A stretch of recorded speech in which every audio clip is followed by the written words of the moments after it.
लड़की चुपचाप पूल के किनारे चढ़ गई, लेकिन उसकी नजर उस उग्र बंदर पर ही टिकी रही। उसके दोस्त पानी में एक दूसरे से सटकर खड़े थे, डर के मारे कोई आवाज नहीं कर रहे थे। बंदर को जैसे लूसी की मौजूदगी का एहसास हो गया। उसने धीरे धीरे सिर घुमाकर उसकी तरफ देखा, फिर बेपरवाही से नजर फेर ली। लूसी ने धीरे धीरे पूल के किनारे पड़ा फुलाने वाला मैट्रेस खींच लिया। सीजर ने सब देखा, फिर भी कोई रिएक्शन नहीं दिया। उसने मैट्रेस अपने दोस्तों को पकड़ा दिया। तभी उसकी नजर जमीन पर पड़े फोन पर पड़ी। बस एक कॉल कर दें तो मदद मिल सकती थी, लेकिन फोन ठीक उसके और सीजर के बीच में पड़ा था। उसे उठाने के लिए उस गुस्सैल बंदर के पास जाना ही पड़ता।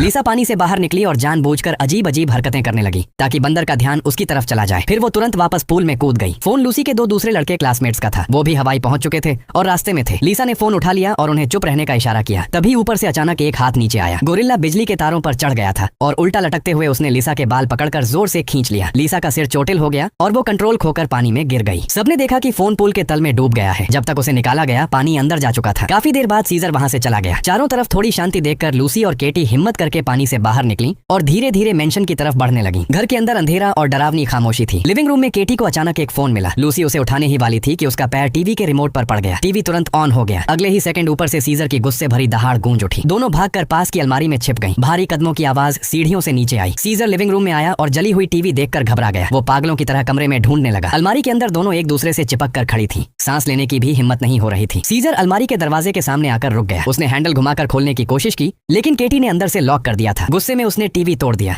दोनों डर से कांप उठी। तभी एक हैंगर गिरकर आवाज कर बैठा। उनकी छुपने की जगह खुल गई। बंदर गरजता हुआ फिर आगे बढ़ा। घबराकर दोनों कपड़ों के ढेर में छुप गईं। कुछ पल दरवाजे पर रुकने के बाद शायद उसे कुछ समझ नहीं आया और वो धीरे धीरे वापस चला गया। जब बाहर फिर से शांति हो गई, लूसी अलमारी से निकली और फोन उठाकर कॉल करने लगी। तभी सीजर अचानक जानवर की तरह झपटकर उसे जमीन पर गिरा देता है। केटी तुरंत उसकी मदद के लिए दौड़ती है। दोनों किसी तरह बाहर भागती हैं। कांच का दरवाजा बंद करके लॉक कर देती हैं। केटी बाहर से हैंडल पकड़कर उसे खुलने नहीं देती। कुछ देर तक सीजर दरवाजे पर हमला करता रहता है, फिर अचानक शांत हो जाता है। सिर तिरछा करके उन्हें देखने लगता है जैसे कुछ सोच रहा हो। फिर वो धीरे धीरे पीछे हटकर लिविंग रूम की तरफ चला जाता है। केटी ने राहत की सांस ली ही थी कि लूसी को अचानक लगा कुछ गड़बड़ है।